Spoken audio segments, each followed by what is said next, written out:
Hi, Joshua Garcia here. I'm just gonna go over a quick overview on the demo and some of the tasks that were completed.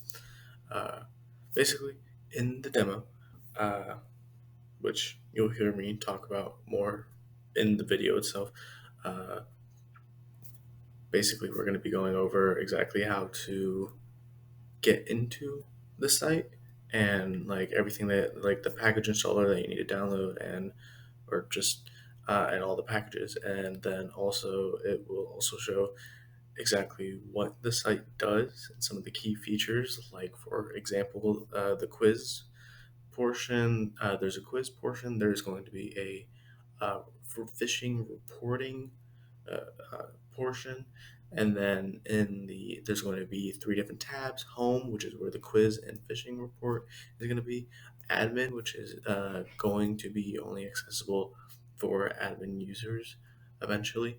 Um, that is going to have exactly how many quizzes have been accomplished and also how many reports there have been, while also having an option to refresh and download the report file, because you can download it from the website itself and it'll be in an Excel spreadsheet, and it'll tell you exactly um, how many reports were made, what specifically were the reports made, and what like the details were written in the phishing reporting tab, because it's a box description, and then also there is going to be a privacy tab that is just going to show more information about the privacy within um, the site, which is mostly just no PIIs collected, and this is a demo only, stuff like that. So yeah.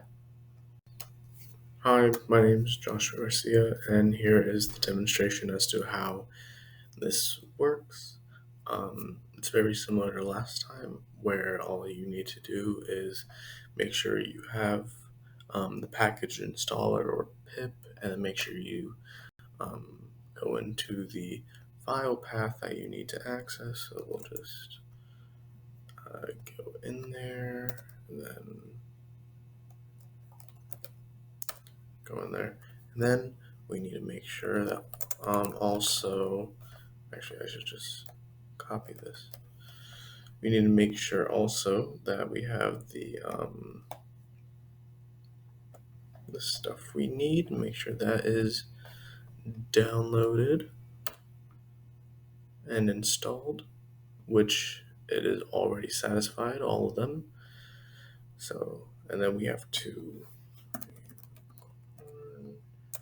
main app reload port 8000, and that should open it up.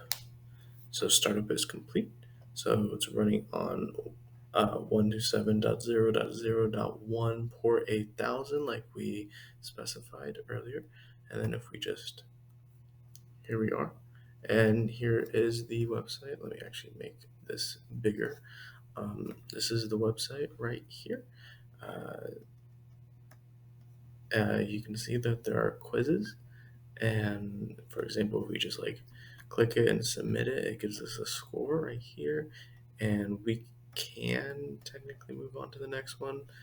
Um, but it's like, dude, see, like if we just like, there we go, and then the sender just looks on as a sign of phishing, blah, blah, blah. Basic stuff like attachments with unexpected .exe files are usually fine. Best open mole, potentially dangerous, or guaranteed safe. Some of them are like super simple. Most of them are super simple and really easy to understand for most people. Of course, there's going to be some people that might have a problem with it.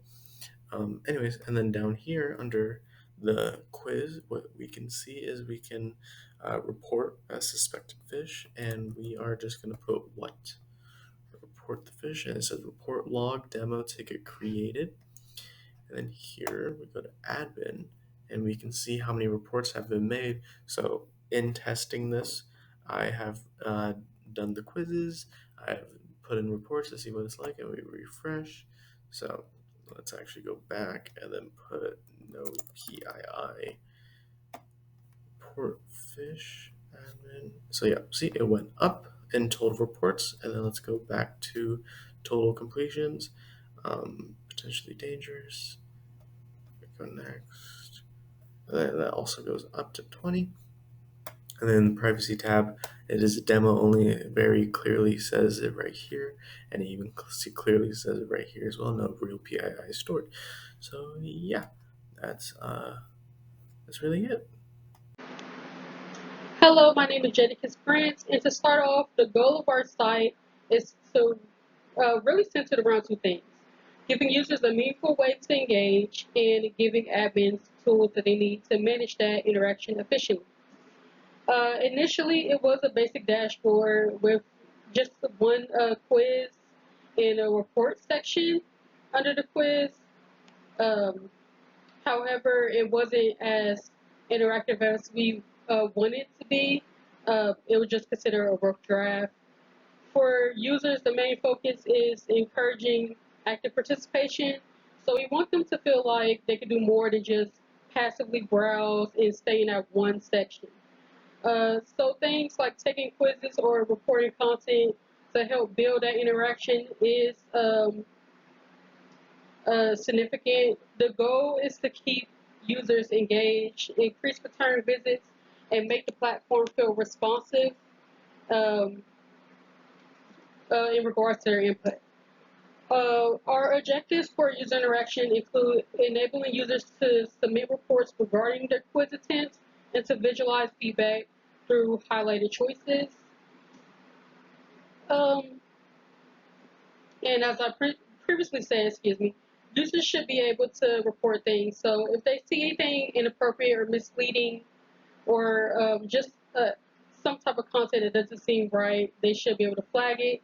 And from the admin side, we should be able to retrieve that and appropriately respond, as the goal for administrators is transparency and oversight.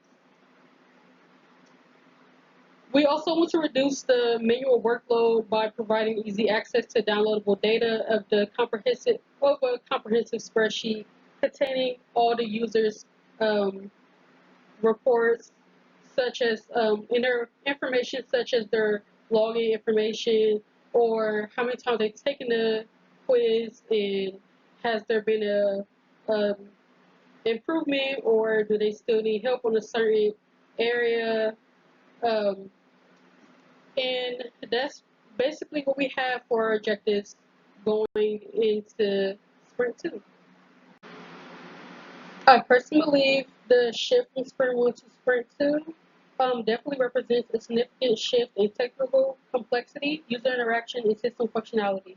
The key changes in decision making and technical depth are tied to improving user experience, enhancing administrative control, and ensuring the website can scale and track real-world interactions effectively. Originally, the initial implementation of the website was very minimalistic, as it mainly focused on demonstrating core concepts such as the trial quiz. The system was mainly demonstrating mock data for quizzes and reports. For instance, the error report option was initially just for display. Now our goal refers to real usage, meaning tracking real users and using their quiz progress and submissions if applicable. Administrators will then be able to monitor all of this in real time and download actual content regarding how users interact with the app. This enables the app to track real quiz progress, report submissions, and provide meaningful statistics on user actions. As mentioned before, Fast API is the main framework for building APIs. Um, so, for instance, it allows us to handle endpoints such as quiz, admin, and privacy. Um, Ubicorn provides templates for formulating HTML pages in order to display content for each of our web pages. And Pydantic is utilized to validate data that is being sent and received within our APIs, which allows the quiz progress to be correctly stored. And then this new component that we did not use in the last sprint Python multipart is a library that makes file management, such as uploading uploads, possible. For instance, in future reports, if someone needs to include an attachment, now they'll be able to do that. In this slide, I will be talking about the key challenges that we faced. I will be addressing them, and I will be talking about the lessons that we learned that will help us moving forwards. First, let's talk about the main challenges. Early in the sprint, users didn't receive visual confirmation when answering on the quiz. This created confusion and it also delayed testing. Some backlogs weren't broken down clearly, so at times we weren't sure on who was responsible for that. We focused on functionality first and pushed most of the UI improvements to the end, which caused a crunch during the sprint deadline. To overcome these challenges, we added UI confirmations by implementing highlighting and checkmark indicators. This gave instant feedback for the user. We broke the backlog items smaller, well-defined tasks during our planning. This made it clear on who was doing what, and it also reduced the confusion. We set up mid-sprint checkpoints to gather feedback and adjust earlier. This helped us avoid last minute surprises, and it also spread out the work more evenly. From these lessons, we drew these experiences, we drew three important lessons. Continuous testing throughout the sprint is essential. It helps us catch problems early rather than scrambling at the end. Clear ownership of tasks helps improve accountability and keeps the workflow smooth. Balancing features